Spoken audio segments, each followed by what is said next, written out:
사춘기 뇌 발달을 가족 식사에 달려있다. 교복을 입지 않으면 어른과 구별하기 어려울 만큼 빠른 발육을 보이는 10대 아이들. 성장기가 전보다 훨씬 빨라진 덕에 요새 아이들은 초등학교 시절에 사춘기를 맞는다. 어른보다 첨단기기도 잘 다루고 이전 세대보다 어려워진 교과 과정도 척척 따라가는 걸 보면 다 컸다는 말을 일면 수긍이 가기도 한다. 하지만 사춘기는 인생의 두 번째 시작이다. 몸은 비록 어른과 비슷할지언정 머릿속 두뇌는 이제 새로운 출발을 준비한다. 새로운 출발을 준비하는 사춘기의 뇌. 프로이트는 인간의 성격은 시기 전에 거의 다 굳어진다고 주장했지만 최근 발달 심리학자들은 사춘기를 자아 재형성의 시기로 보고 있다. 정체성 위기라는 용어를 만들어낸 심리학자 에릭슨에 따르면 10대 청소년들의 주요 과제는 더 독립적이고 자주적이 되는 것이다. 그러므로 아이가 부모의 말에 대꾸조차 하지 않고 가족과의 시간이 일시중지되는 것은 어떻게 보면 자연스러운 일이다. 왜 말을 안 듣니? 엄마는 나를 이해 못해. 로 이어지는 10대 자녀와의 대화는 10대의 뇌 특성 때문일 확률이 높다는 것이다. 데보라 위글른 토드 박사는 10대와 성인들의 뇌의 차이를 자기 공명 장치를 통해 밝혀냈다. 10대부터 성인에 이르는 연령층의 사람들에게 여러 가지 감정을 드러내는 사진을 제시한 뒤 어떤 감정인지를 읽어보라는 것이었다. 그런데 10대와 성인은 같은 사진을 다르게 읽어냈다. 아래와 같은 사진을 제시했을 때 성인은 100% 공포라고 답한 반면 절반의 10대가 충격, 분노, 슬픔이라고 대답한 것이다. 놀랍게도 10대 중 일부는 표정이 나타내는 감정을 전혀 이해하지 못하겠다고까지 했다. 11, 17세 아이들을 대상으로 한 실험에서 특히 10대 초반의 아이들은 차이가 심각했다. 이렇듯 성인과 10대는 이미지를 읽는데 뇌의 다른 부분을 사용한다. 10대는 성인들만큼 뇌의 앞부분을 활발하게 사용하지 않는다.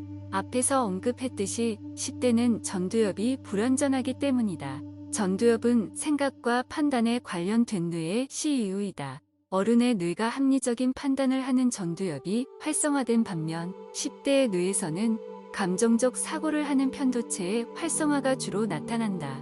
편도체는 뇌 중앙 부근에 있는 아몬드 모양의 부위로 싸우거나 회피하거나 같은 원시적인 본능을 일깨운다. 이 때문에 10대는 외부의 자극에 대해 본능적 감정적으로 반응할 확률이 높은 것이다. 10대들은 외부의 시각적인 자극을 성인과 다르게 읽습니다. 성인의 전두엽과 10대의 전두엽이 다르게 움직이기 때문입니다. 이는 10대의 행동을 이해하는 중요한 열쇠입니다. 그 차이 때문에 10대는 어떤 행동을 할 때 그것이 가져올 결과에 대해 충분히 생각하지 않는 것처럼 보입니다.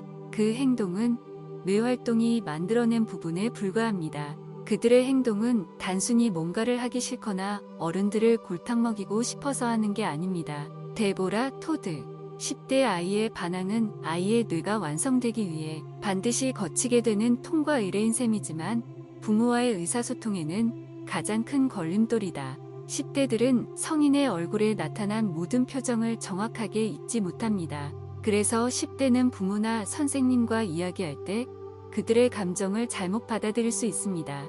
다시 말하자면 화를 내는 것이 아닌데도 화내고 있다고 받아들일 수 있지요. 아이와의 대화가 명확하지 않은데 우리는 아이들과의 대화가 명확하다고 가정하고 있을 뿐이죠.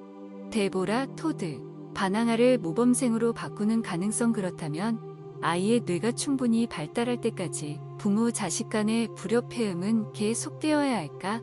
아이와 효과적으로 대화하는 방법을 본격적으로 익혀야 하는 것은 부모다.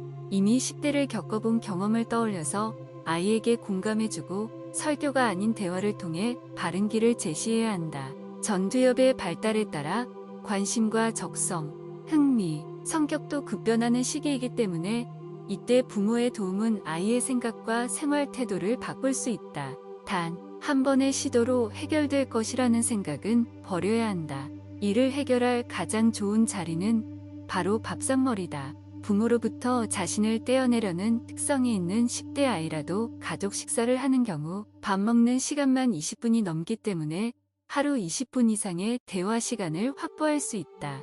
수많은 문제 가정들을 상담해온 이보연 아동심리 전문가는 바쁜 현대 사회일수록 따로 10대 아이들과의 시간을 내기 어려운 부모일수록 밥상머리는 최고의 대화 장소라고 추천한다. 청소년기는 흔히 제2의 유아기라고 불리는데 이 두 시기의 특징은 아주 유사하다. 청소년기에 부모는 멘토가 되어야 한다. 상담자로서 격려해주고 비전을 주는 것이 중요하다. 억지로 대화를 시도하면 100% 실패한다. 신문을 당하고 나 비밀을 들킬 것으로 생각하기 때문이다. 하지만 식사 중에 자연스럽게 이루어지는 대화는 일단 밥을 먹으면서 시선을 분산시키기 때문에 아이에게 안정감을 주고 대화하기가 더 쉽다. 흔히 부모들과 상담해보면 아이와 함께 하려면 외식을 하거나 어디 좋은 곳을 가야 한다고 생각하고 돈이 없어서 시간이 없어서 등의 핑계를 대며 현실적인 어려움을 토로한다. 누구나 밥을 먹기 위해 최소한 하루 2번의 시간을 내는데 그 시간을 알차고 지속적으로만 지내준다면 특별히 아이를 위해 어떤 일을 하지 않아도 좋은 부모의 요건을 갖춘 것이다.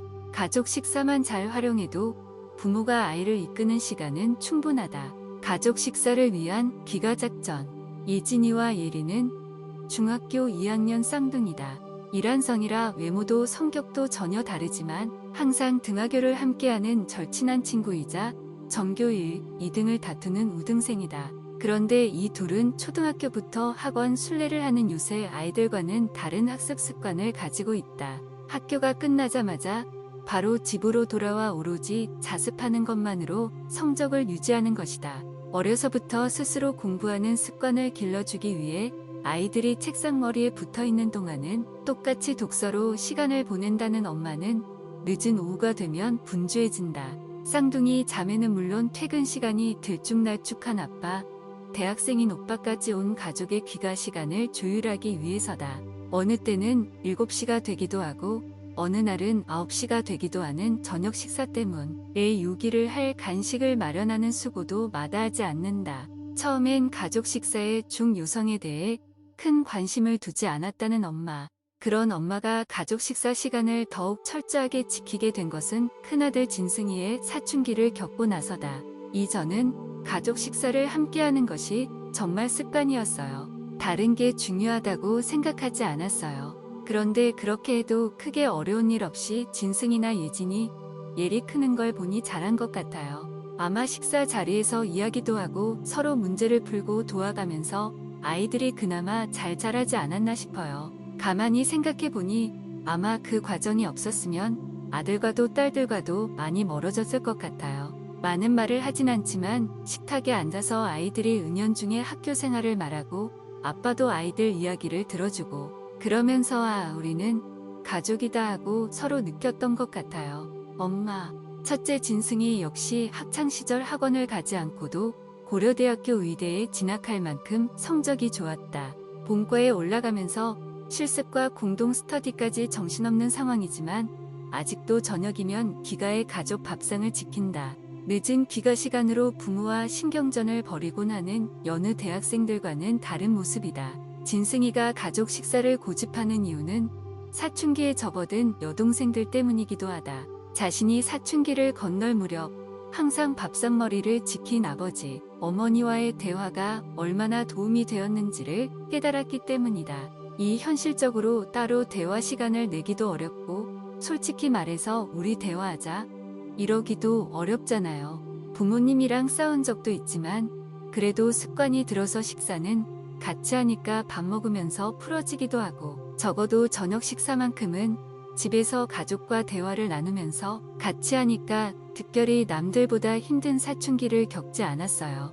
오히려 더 편하고 부드럽게 사춘기를 잘 넘긴 것 같아요. 진승, 부모로부터 독립하여 자기 힘으로 바로 설 힘을 갖추는 것이 사춘기의 과제이다. 그렇게 하려면 부모의 태도와 가치관과 결별해 자기가 바라는 것이 무엇인지 탐색하고 그 과정을 통해 정체성을 찾아야 한다. 변하지 않는 교육 원칙. 조사에 따르면 부모나 친구들과의 관계에 덜 사로잡힐수록 어떤 직업을 가질지, 어떤 사람이 될 것인지를 잘 결정하고 성인이 되어서도 잘 적응할 수 있다고 한다. 반대로 아이가 자신의 정체성을 탐색할 의지 없이 그저 부모의 뜻에 편승하는 경우 아이도 어른도 아닌 어정쩡한 상태로 성인의 세계에 진입하게 된다. 10대와 부모는 너무 가까워도 너무 멀어져도 안 되는 특수한 상황에 놓여 있는 것이다. 이런 특수한 상황을 잘 넘기려면 서로 충분히 대화하여 각자 처한 상황을 이해하고 긴밀한 협조 관계를 유지해야 한다. 진승이가 성인이 된 이후에도 가족과 이상적인 관계를 유지할 수 있었던 것은 밥상머리를 통해 사춘기에 부모와의 대화 창구를 열어두었기 때문이다. 그렇다면 이제 조금씩 성인의 문턱에 다가가는 아이들의 입을 열 수 있는 밥상머리 대화의 주제는 무엇일까? 10대들을 이해하기 위해 노력하고 먼저 손을 내밀어야 하는 것은 부모의 몫이다. 이 서로 공통 관심사 같은 것을 이야기하는 것이 제일 자연스럽지 않을까 해요. 가능하면 부모가 나서서 아이들이 주로 관심을 보이는 것에 대해 접근하는 것이 좀 더 빠른 방법이 아닐까 생각합니다. 저 같은 경우는 제 취향은 아니지만 아이들이 좋아하는 가수에 대해 이야기하는 게 좋겠다 싶었어요. 아이들이 좋아하는 게임이나 캐릭터 이런 것에 미리 공부도 하고요. 아이들을 학원에 보내고 가족 식사를 포기하는 것은 돈으로 자녀 교육을 해결했다고 믿는 것이라고 일침을 놓는 아빠. 대신 그는 아이들을 위해 자신의 저녁 시간을 비워두었다. 저녁 약속도 늦은 술자리도 모질게 마다해 온 것이다. 사춘기 아이들은 이렇듯 식탁을 구심점으로 가족의 울타리에서 자랄 수 있다. 진부하게 들리겠지만 온갖 교육법이 남발하고 있는 21세기에도 좋은 교육의 기본 원칙은 변치 않는다. 아무리 과학기술이 발전해도 아이를 바로 자라게 하는 핵심적인 요인은 아주 기본적이죠. 아이들과 애정이 넘치는 양질의 시간을 보내라. 뇌의 연결은 사회적인 상호작용과 양육자와의 애착 형성으로 이루어지기 때문이죠. 사람들은 이것이 실망스러울지 모릅니다. 이렇게 문명이 발전했는데도 과학자들이 줄 수 있는 조언이라는 할머니가 옛날 옛적에 말씀해 주신 것뿐이라는 것을요.